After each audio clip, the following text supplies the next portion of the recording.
الحمد لله رب العالمين والعاقبة للمتقين والصلاة والسلام على سيد الأنبياء والمرسلين أما بعد فأعوذ بالله من الشيطان الرجيم بسم الله الرحمن الرحيم إن الله وملائكته يصلون على النبي يا أيها الذين آمنوا صلوا عليه وسلموا تسليما بلغ العلا بكماله كشف الدجى بجماله حسنت جميع خصاله بلغ العلا بكماله كشف الدجى بجماله حسنت جميع خصاله۔ اللہ رب العزت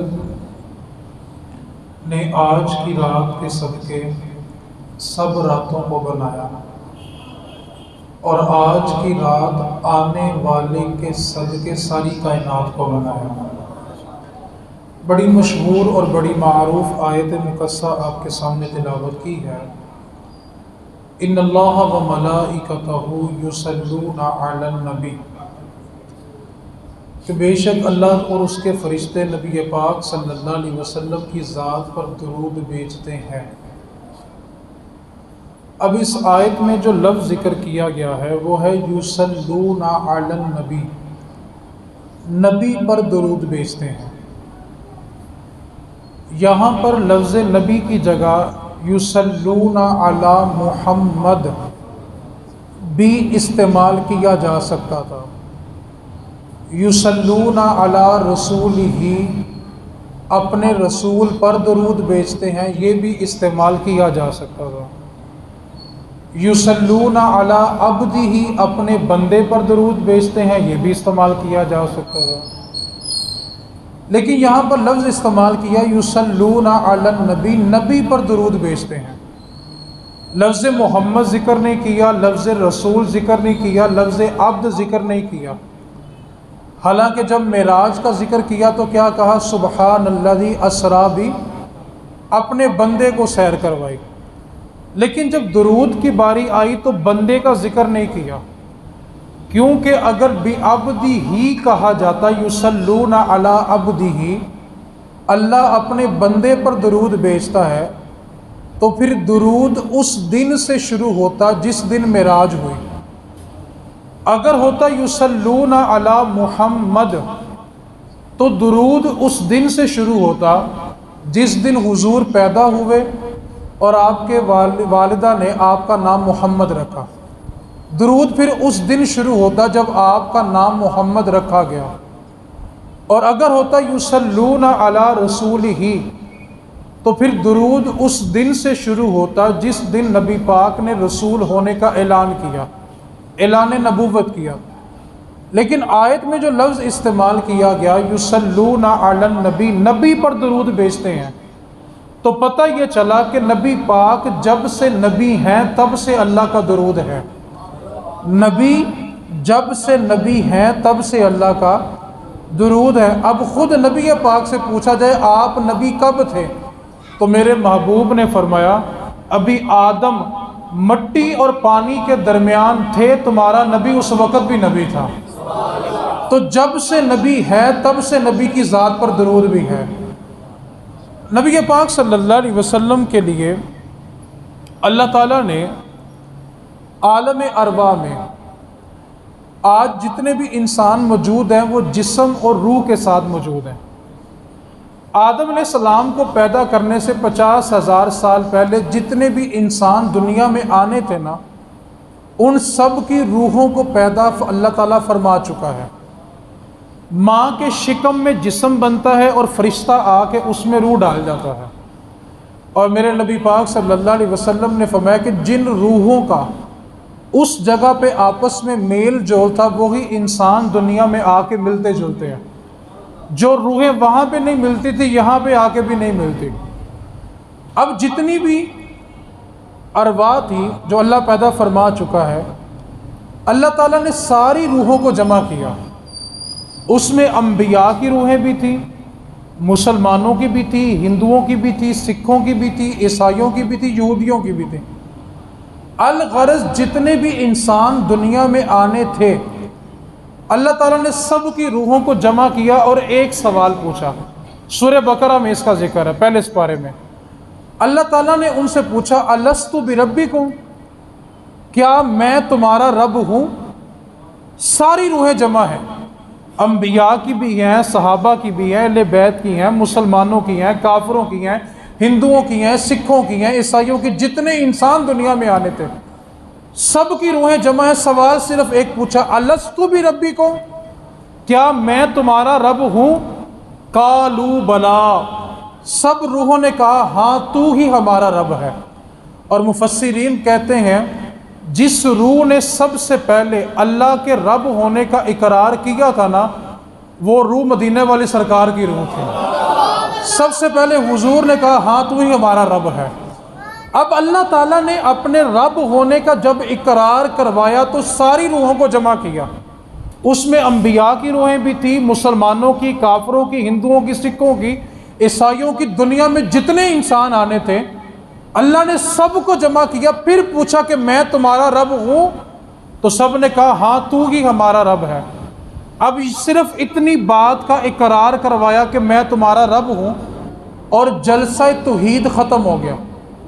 صرف ایک سوال تھا میں تمہارا رب ہوں، سب روحوں نے کہا ہاں تو ہمارا رب ہے، اور یہ جلسہ توحید ختم ہو گیا. اس کے بعد اللہ تعالیٰ نے ایک جلسے کا انعقاد اور کیا، وہ جلسہ رسالت تھا. جب توحید کی بات تھی تو ساری روحوں کو بلایا تھا، لیکن جب رسالت کا اقرار کروانا تھا تو صرف اور صرف انبیاء کی روحوں کو بلایا. جو سب سے زیادہ پاکیزہ روحیں ہیں صرف ان کو بلایا. اور ساری روحوں کو جمع کرنے کے بعد اللہ تعالیٰ نے انبیاء کی روحوں سے وعدہ لیا. قرآن کریم میں اس کا بھی ذکر ہے.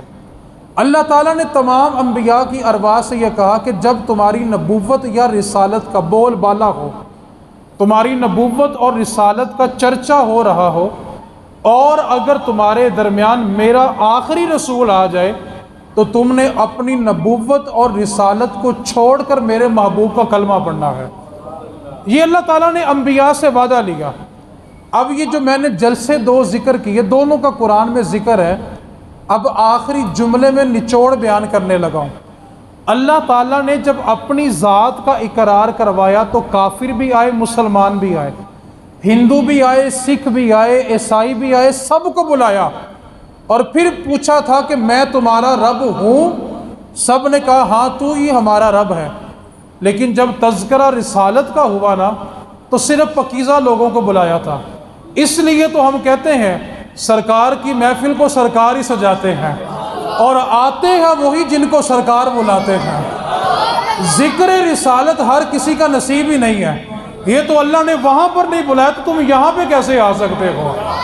اللہ نے وہاں صرف پاکیزہ روحوں کو بلا کے کہا تھا جب میرا محبوب آ جائے اپنی نبوت اور رسالت کو چھوڑ دینا اور میرے مصطفیٰ کے غلام بن کے رہنا ہے. تو جب رسول اللہ کا تذکرہ ہوتا ہے تو اللہ صرف پاکیزہ روحوں سے کراتا ہے. اس لیے تو ہم کہتے ہیں سوائے ابلیس کے جہاں میں سبھی تو خوشیاں منا رہے ہیں. تو رسالت کا تذکرہ کرنا صرف پاکیزہ روحوں کا کام ہے. اب جب نبی ہے تب سے درود ہے. میں نے دو باتیں آپ سے عرض کرنی ہے اور میں گفتگو سمیٹنے کی طرف جا رہا ہوں. ہم جب قرآن مجید کا مطالعہ کرتے ہیں اور پچھلی قوموں کا تذکرہ پڑھتے ہیں تو پچھلی قوموں نے ایک ایک جرم کیا تو اللہ نے پوری پوری قوم کو تباہ کر دیا، پوری پوری بستیوں کو تباہ کر دیا. ایک ایک جرم تھا. ایک قوم نے نافرمانی کی تو اللہ تعالیٰ نے اس قوم کے اوپر پتھروں کی بارش کی اور پوری بستی کو تباہ کر دیا. دوسری قوم نے نافرمانی کی تو اللہ تعالیٰ نے ان کی شکلوں کو بندر اور سور کی شکلوں میں تبدیل کر دیا. تیسری قوم نے نافرمانی کی تو ان پر طوفان نوح آیا اور پوری زمین کو برابر کر دیا گیا. چوتھی قوم نے نافرمانی کی تو اللہ تعالیٰ نے ان پر تیز آندھیوں کے عذاب بھیجے اور تیز آندھی اتنی ہوتی تھی کہ ان کی لاشیں ان کے گھروں سے اڑتی تھی اور سمندر کی تہہ میں جا کے گرتی تھی. اتنے سخت عذاب آئے اور ان قوموں کے جرم ایک ایک ہی تھے. لیکن سوال یہ پیدا ہوتا ہے پچھلی قومیں ایک ایک جرم کریں تو اللہ تعالیٰ پوری قوم کو تباہ کر دے، پوری بستی کو تباہ کر دے۔ اور پچھلی ساری امتوں نے جتنے جرم کیے تھے نا، وہ سارے کے سارے گناہ اس امت کے دامن میں موجود ہیں۔ کوئی ایسا گناہ نہیں جو پچھلی امت نے کیا ہو اور اس امت کے دامن میں موجود نہ ہو، بلکہ اس امت کے اندر تو مردوں کو قبروں سے نکال کے ان سے بھی زنا کیا گیا۔ اس امت کے اندر تو زینب جیسی بچیاں محفوظ نہیں ہیں۔ اس امت کے اندر تو ہسپتال کی چھتوں سے کئی سال پرانی لاشیں جلی ہوئی ملی۔ کون سا ایسا جرم ہے جو پچھلی قوم نے کیا تھا اور اس امت نے نہیں کیا؟ تو سوال تو ذہن میں ابھرتا ہے، پچھلی قومیں ایک ایک جرم کریں تو اللہ تعالیٰ نے پوری قوم کو تباہ کر دیا، پوری بستی کو تباہ کر دیا۔ اور اس امت کے دامن میں سارے گناہ موجود ہیں، تو پھر اس امت پہ پتھر کیوں نہیں برسے؟ طوفان نوح کیوں نہیں آیا؟ اس امت کی شکلیں بندر اور سور کی کیوں نہیں بنی؟ اس امت کے اوپر تیز آندھیوں کے طوفان کیوں نہیں آئے؟ حالانکہ سارے گناہ اس امت کے دامن میں موجود ہیں۔ تو اس کا جواب صرف اتنا ہے، ہمارے گناہوں اور اللہ کے عذاب کے درمیان جو پردہ ہے، اس پردے کا نام رحمت مصطفیٰ ہے۔ صرف ایک وجہ ہے کہ حضور آ گئے ہیں، ورنہ ہمیں اللہ کے عذاب سے بچانے والی دوسری کوئی چیز نہیں ہے۔ ایک لمحے کے لیے سوچو، آخر ایسی کون سی چیز ہے جس نے ہمیں اللہ کے عذاب سے بچایا ہوا ہے؟ تو کہنا پڑے گا صرف حضور کی رحمت ہے۔ اب کوئی شخص یہ کہے کہ حضور تھے، تو سوال پیدا ہوتا ہے پھر آج کس نے بچایا ہوا ہے؟ تو اس کو ماننا پڑے گا کہ ہر زمانہ میرے حضور کا ہے۔ جو جس دور میں بچا ہوا ہے وہ رحمت مصطفیٰ سے بچا ہوا ہے۔ حسرت دید میں ہر آنکھ کو نم دیکھا ہے۔ دید کہتے ہیں دیدار کے لیے تڑپنا۔ حسرت دید میں ہر آنکھ کو نم دیکھا ہے، میں نے ان کو تو نہیں ان کا کرم دیکھا ہے۔ ان سے نسبت ہے جنہیں بڑے آرام سے ہیں، ان سے نسبت ہے جنہیں بڑے آرام سے ہیں، میں نے آقا کے غلاموں پہ کرم دیکھا ہے۔ آج بچانے والی جو چیز ہے وہ صرف رحمت مصطفیٰ ہے، ورنہ ہمیں اللہ کے عذاب سے کون بچائے؟ ایک لمحے کے لیے تصور کیا جائے، کون سی چیز ہے جس نے ہمیں اللہ کے عذاب سے بچایا ہوا ہے؟ تو ایک بات کو یاد رکھیں، ہمیں حضور سے عشق کرنے کے لیے کسی دلیل کی ضرورت نہیں ہے۔ ہم اپنے نبی سے عشق بغیر دلیل کے کرتے ہیں۔ اس کی میں چند مثالیں آپ کے سامنے رکھتا ہوں۔ نبی پاک صلی اللہ علیہ وسلم کے پردہ فرمانے کے 250 سال کے بعد بخاری شریف لکھی گئی ہے، حضور کے وصال کے۔ پھر بولے ذرا جی، کون سی کتاب لکھی گئی ہے جی؟ اب آپ نے باتیں صرف میں نے 3 کرنی ہے، اس کے لیے توجہ چاہتا ہوں۔ بخاری شریف کب لکھی گئی ہے جی؟ نبی پاک کے وصال کے 250 سال بعد۔ اب آپ نے گفتگو بڑی توجہ سے سمجھنی ہے۔ اللہ تعالیٰ نے قرآن مجید میں فرمایا حافظوا علی الصلوات والصلاۃ الوسطی، اپنی نمازوں کی حفاظت کرو، بالخصوص والصلاۃ الوسطی، درمیانی نماز۔ درمیانی نماز سے مراد نماز عصر ہے۔ نبی پاک صلی اللہ علیہ وسلم کا فرمان ہے کہ ایک بندے کا سارا گھر لٹ جائے، اس کا سارا مال تباہ ہو جائے، اس کی ساری اولاد مر جائے، اس کا اتنا نقصان نہیں ہوتا جتنا نماز عصر قضا ہونے سے ہوتا ہے۔ نماز عصر نمازوں میں سب سے زیادہ قیمتی نماز ہے۔ اللہ تعالیٰ نے بالخصوص والصلاۃ الوسطی، درمیانی نماز جو نماز عصر ہے، اس کی حفاظت کا حکم دیا۔ اور مولا علی شیر خدا رضی اللہ تعالی عنہ کا نماز سے پیار کیا ہے؟ ایک جنگ کا موقع ہے، مولا علی کے پہلو میں ایک تیر جا کے پیوست ہوتا ہے اور ٹوٹ جاتا ہے۔ تیر کو کھینچتے ہیں تو مولا علی کی رگیں کٹتی ہیں اور شدت سے تکلیف ہوتی ہے۔ طبیب کو بلایا گیا اور اس کو کہا گیا کہ یہ تیر نکالنا ہے۔ تو طبیب کہنے لگا کہ اس تیر کو نکالنے کی 2 ہی صورتیں ہیں۔ پہلی صورت تو یہ کہ مولا علی کو بے ہوشی کی دوائی پلائی جائے، چند لمحوں کے لیے بے ہوشی ہوگی تو ہم تیر کو کھینچ لیں گے، یا پھر رسیوں سے باندھ دیا جائے، درخت کے ساتھ باندھ دیا جائے، تاکہ جب ہم تیر کھینچیں تو مولا علی حرکت نہ کہیں، کہیں رگیں زیادہ نہ کٹ جائیں۔ تیر اس طرح جا کے ٹوٹ چکا ہے۔ جب یہ دونوں آپشن مولا علی کے سامنے رکھے گئے تو مولا علی رضی اللہ تعالیٰ عنہ مسکرا پڑے اور فرمایا بات سنو، نہ بے ہوش کرنے کی ضرورت ہے، نہ درخت کے ساتھ باندھنے کی ضرورت ہے، ابھی مؤذن اذان دے گا، علی نے اللہ اکبر کہہ کے جب ہاتھ باندھنے ہیں تم تیر کھینچنا علی کو محسوس بھی نہیں ہوگا۔ آپ نے نماز شروع کی، تیر کھینچا، آپ نے حرکت بھی نہیں کی۔ یہ ہے مولا علی کا نماز سے پیار۔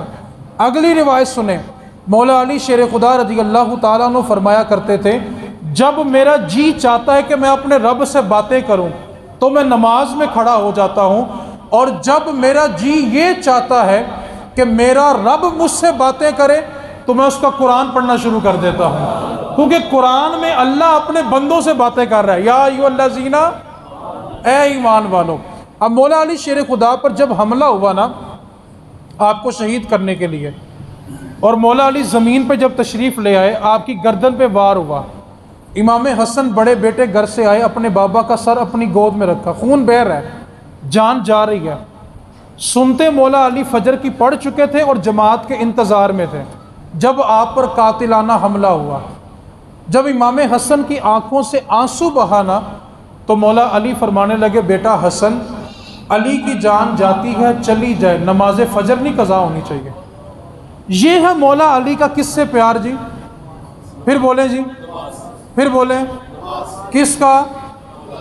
بخاری شریف کب لکھی گئی؟ پھر بولیں جی ذرا۔ سوال میں نے کیا کیا تھا؟ ہم اپنے نبی سے عشق بغیر، اب آپ نے توجہ سے بات سننی ہے، نماز سے عالم کیا کہ جان جا رہی اور فکر کس کی ہے جی؟ اب مولا علی کا عمل دیکھیں۔ مولا علی شیر خدا رضی اللہ تعالیٰ عنہ ایک جنگ میں شریک نبی پاک صلی اللہ علیہ وسلم نے عصر کی نماز پڑھ لی اور حضور آرام کرنے کے لیے سر مولا علی کی گود میں رکھتے ہیں۔ میں کہتا ہوں قربان جاؤں مولا علی کی قسمت پہ، حضور کو دیکھا تو کتنے قریب سے دیکھا ہوگا۔ اب مولا علی نے عصر نہیں پڑھی، اور عصر کے بارے حضور نے کیا فرمایا؟ ایک بندے کا سارا گھر لٹ جائے، مال تباہ ہو جائے، ساری اولاد مر جائے، اس کا اتنا نقصان نہیں جتنا نماز عصر قضا کرنے کا نقصان ہے۔ اب مولا علی نے عصر پڑھنی ہے، سورج ڈوبتا ڈوبتا ڈوبتا ڈوب گیا، مولا علی کی عصر قضا ہو گئی۔ نماز سے پیار کیا تھا کہ مرتے وقت بھی فکر کس کی تھی جی؟ مولا علی نے قرآن کی کس آیت میں یہ پڑھا تھا کہ نبی کا سر تمہاری گود میں ہو تو نماز چھوڑ دینا؟ بخاری اور مسلم کی کس حدیث میں یہ تھا کہ نبی کا سر تمہاری گود میں ہو تو نماز چھوڑ دینا؟ بخاری تو لکھی کہ 250 سال بعد جا کے۔ تو سوال پیدا ہوتا ہے کہ مولا علی نے یہ مسئلہ کس حدیث سے نکالا تھا؟ قرآن کی کس آیت کا ترجمہ تھا کہ نبی کا سر تمہاری گود میں ہو تو نماز عصر جاتی ہے تو چلی جائے؟ تو پتہ یہ چلا صحابہ نبی پاک سے عشق قرآن اور حدیث پڑھ کے نہیں کرتے تھے، بلکہ جیسا صحابہ نے عشق کیا ہے اس کے مطابق اللہ کا قرآن آیا ہے اور مصطفیٰ کا فرمان بھی آیا ہے۔ صحابہ نے بخاری مسلم کے حوالے دیکھ دیکھ کر پیار نہیں کیا۔ آج جس سے بات کرو وہ کیا کہتا ہے؟ بخاری میں ہے، مسلم میں ہے۔ تو سوال ہے کہ صحابہ نے جو نبی پاک سے عشق کیا کس بخاری کی حدیث پڑھی تھی؟ اگلی حدیث پاک، حضرت عمر فاروق رضی اللہ تعالی عنہ اپنے گھر کے صحن میں بیٹھے ہوئے ہیں، اور آپ کے بیٹے عبداللہ ابن عمر وہ بھی آپ کے ساتھ بیٹھے ہوئے ہیں۔ کسی مسئلے میں باپ بیٹے کا تکرار ہو گیا، اور تکرار تھوڑا شدت اختیار کر گیا، تو حضرت عمر فاروق رضی اللہ تعالی عنہ نے ان کا جو موقف تھا اس کے اوپر دلیل کے طور پر ایک حدیث پیش کی۔ اب جب عبداللہ ابن عمر رضی اللہ تعالی عنہ کے سامنے حدیث آئی تو عبداللہ ابن عمر جو عمر فاروق کے بیٹے ہیں ان کی زبان سے یہ نکل گیا کہ حدیث تو ہے لیکن، صرف اتنا جملہ کہا تو حضرت عمر فاروق نے اپنی تلوار کو ننگا کیا اور سگے بیٹے کی شاہ رگ پہ رکھ دی اور کہا عمر کے گھر سے نکل جا۔ عمر کے ہوتے ہوئے نبی کی حدیث سن کے پھر کہتا ہے لیکن، جا عمر کے گھر سے نکل جا، عمر کے گھر میں تیری کوئی جگہ نہیں ہے، سگے بیٹے کو گھر سے نکال دیا۔ عبداللہ ابن عمر بھی جانتے تھے مدینے میں صرف ایک بندہ ایسا ہے جس کی بات عمر فاروق نے سن لینی ہے، وہ سیدھا جناب صدیق اکبر کے دروازے پہ آئے، آ کر دستک دی اور کہنے لگے کہ ابا جی نے گھر سے نکال دیا۔ تو جناب صدیق مسکرا پڑے، کہتے لگے گھر سے نکالا تو ہے، لیکن بتا کر کے کیا آیا ہے، تو نے اس کو کہا کیا ہے؟ عمر کے جلال کے سامنے کون آئے جن کے سامنے شیطان بھی نہیں ٹھہر سکتا؟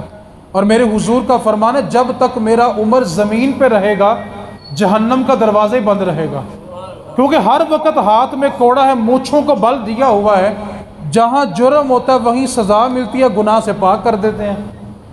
اب جناب صدیق نے پوچھا پہلے بتا تو کر کے کیا آیا ہے جو عمر نے تجھے گھر سے نکال دیا ہے؟ تو عبداللہ ابن عمر کہنے لگے کہ اصل بات یہ تھی کسی مسئلے پہ تکرار ہو گیا، تو جب تکرار میں شدت پیدا ہوئی تو ابا جی نے ایک حدیث پڑھی اور میری زبان سے یہ نکل گیا کہ ابا جی حدیث تو ہے لیکن، تو ابا جی نے تلوار ننگی کر کے میری شارک پہ رکھی اور گھر سے نکال دیا۔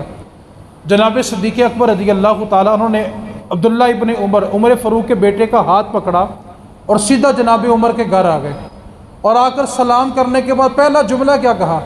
چل عمر بس کر، اتنا غصہ نہ کیا کر، چل بس کر، بیٹے کو معاف کر دے۔ جناب عمر کہتے ابو بکر میں نے کوئی نہیں ماننا۔ پھر کہا عمر بس کر دے، اتنا غصہ نہیں کیا کرتے۔ اب جناب عمر فاروق نے ایک سوال پوچھا، جناب عمر فاروق کہنے لگے ابو بکر میں ایک سوال پوچھنے لگا ہوں، پہلے مجھے اس سوال کا جواب دے پھر بیٹے کو معاف کروں گا۔ ابو بکر فرمانے لگے پوچھ عمر تیرا کیا سوال ہے؟ تو جناب عمر فاروق کہنے لگے ابو بکر اس نے میرے سامنے یہ کہا کہ نبی پاک کی حدیث ہے لیکن، تو میں نے تو تلوار ننگی کر کے اس کی شاہ رگ پہ رکھی اور گھر سے نکال دیا۔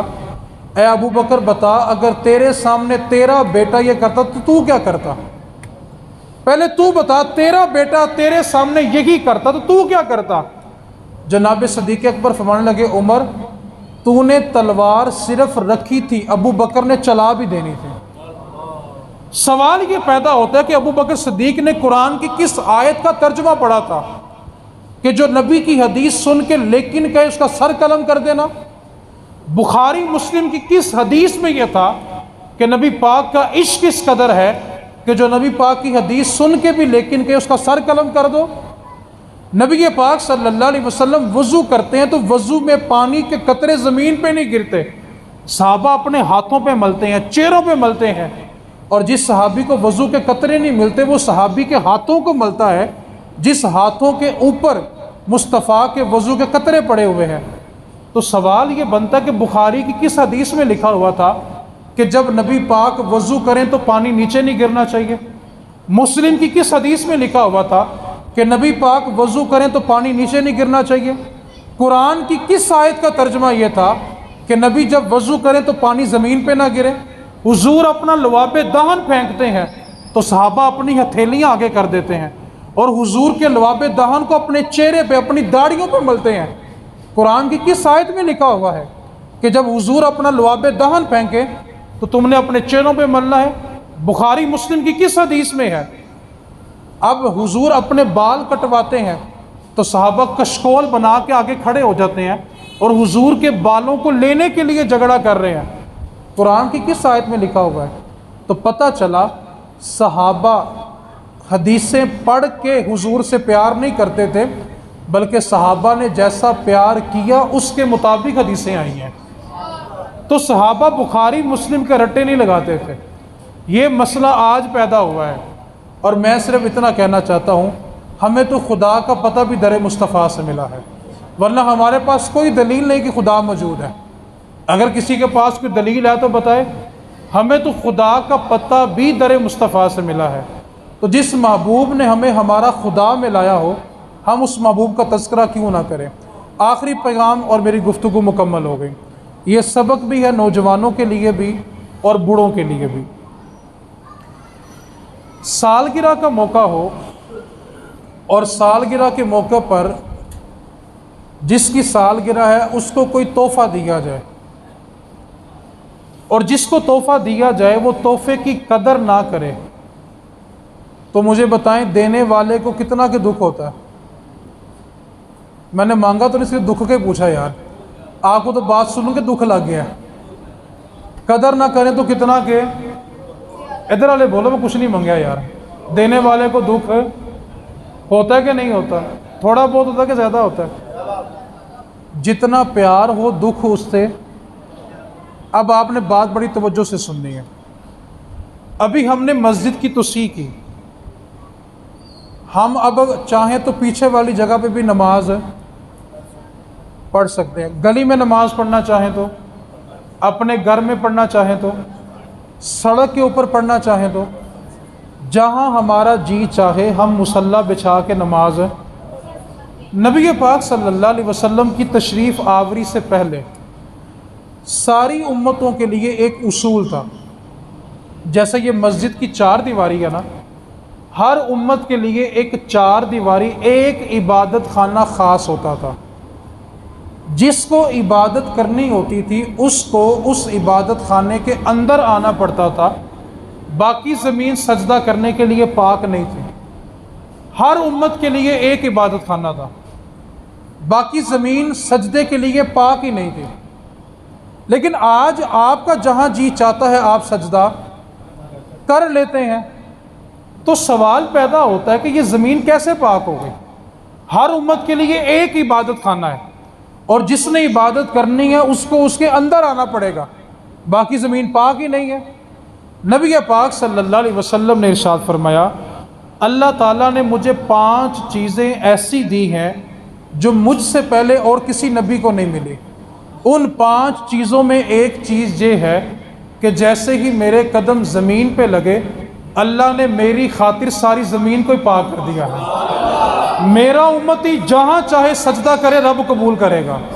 اب میں آپ سے پوچھنا چاہتا ہوں، جو جہاں نماز پڑھتا ہے اس سے صرف اتنی بات پوچھیں کہ یار تمہارا جہاں جی چاہتا ہے تم نماز پڑھ سکتے ہو؟ وہ کہے گا ہاں پڑھ سکتے ہیں۔ تو اس سے پوچھنا زمین شروع سے پاک ہے؟ اگر چول نہ ہوا پڑھا لکھا ہوا تو کہے گا نہیں یار شروع سے تو پاک نہیں تھی۔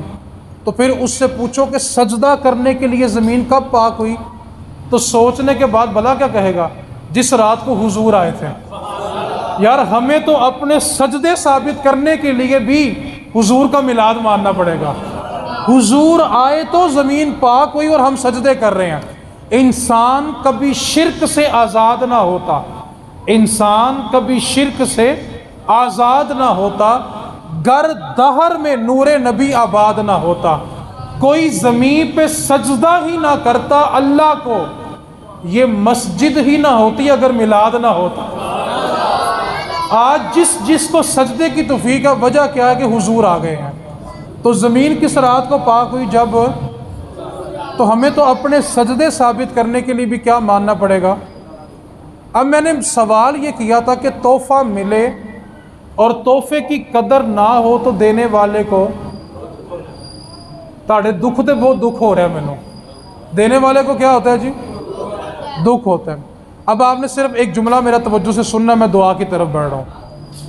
یہ زمین پاک کرنے والی ذات کون ہے جی؟ پھر بولیں جی۔ کس کو تحفے میں پاک کر کے دی گئی؟ نبی پاک۔ اور کس کی خاطر تحفہ دیا؟ کس نے دیا؟ کس کو؟ کس کے لیے دیا؟ کیونکہ ہم نے عبادت کرنی تھی نا۔ اب مجھے بتائیں یہ زمین کس کے لیے پاک ہوئی؟ پھر بولیں امت کے لیے پاک ہوئی نا۔ اب مجھے آپ بتائیں، پہلے حدیث پاک کو توجہ سے سنیں۔ نبی پاک صلی اللہ علیہ وسلم نے میں کہ ایک انسان اپنی ساری زندگی میں جہاں جہاں سجدہ کرے گا نا، قیامت والے دن وہ ساری زمین جمع کی جائے گی اور وہ زمین اللہ کی بارگاہ میں گواہی دے گی، مالک یہ بندہ مجھ پہ سجدے کرتا تھا تو اس کو بخش دے۔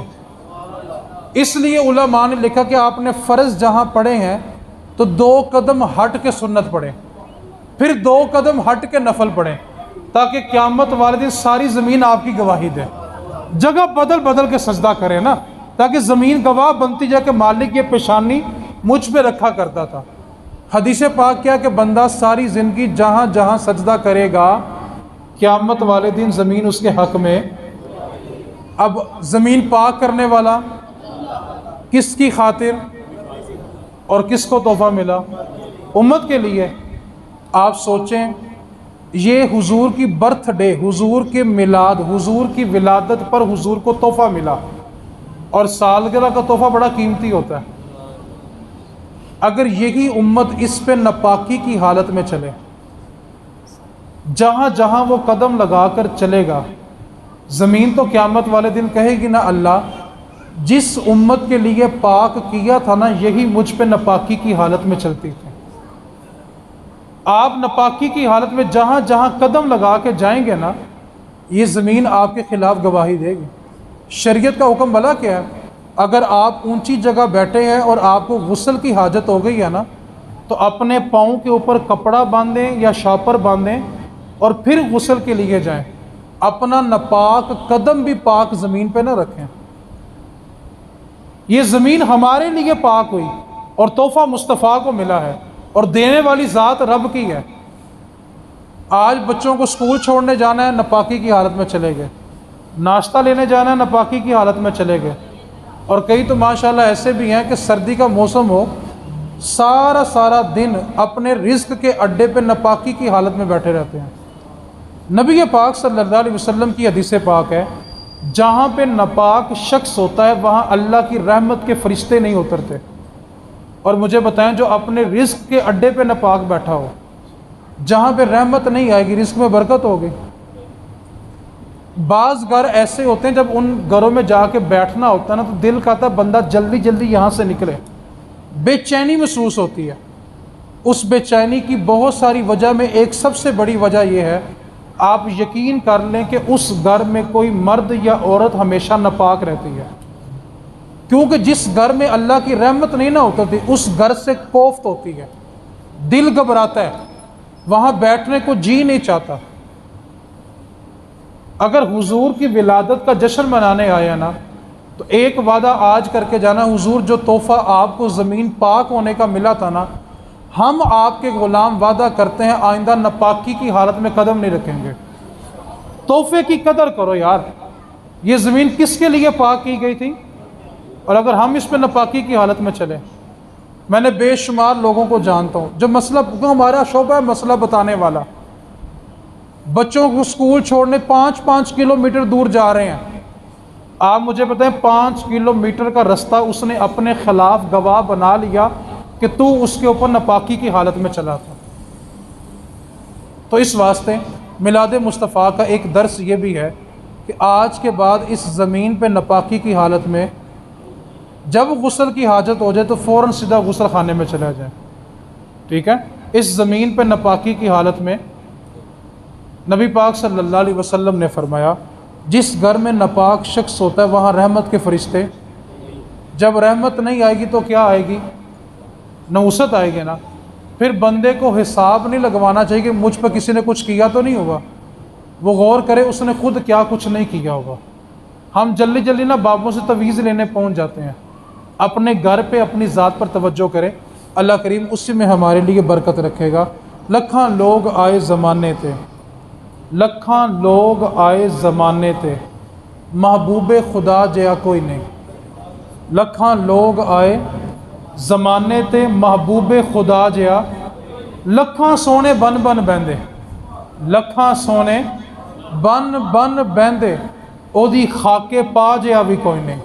اور میں صرف ان کو ایک پیغام دینا چاہتا ہوں جن کے منہ سے نکلی ہوئی باتیں حدیث بنتی ہیں، جن کے منہ سے نکلی ہوئی باتیں حدیث بنتی ہیں، لوگ ان کا میلاد کرنے کے لیے حدیثیں ڈھونڈ رہے ہیں۔